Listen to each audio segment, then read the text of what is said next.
standing co-contraction hinge. This is probably one of your first variations of a co-contraction. So I'm working with the left foot in front. I'm gonna keep that heel elevated. That's sending kind of tension through the system. I have that co-contraction of the muscles, so I'm feeling tension in the calves, the quads, hamstrings, glutes. And I'm gonna kind of stagger my stance, but most of the weight is on this forward leg.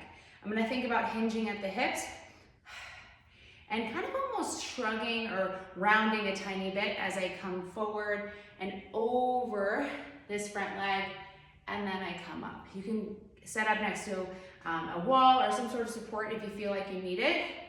Shrugging down, hinging at the hips, and then coming up. Big thing to watch out for is that you don't roll to the outside of this front foot, so you're not all on your pinky toe, but try and stay rooted through this big toe mound as you come up and down through the rep.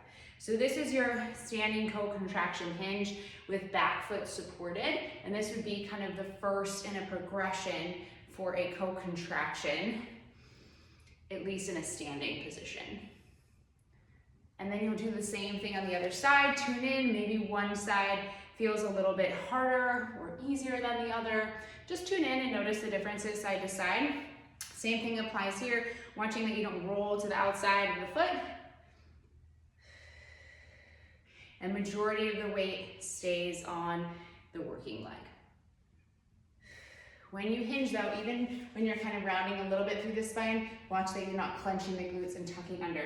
So allow that hinge to happen in the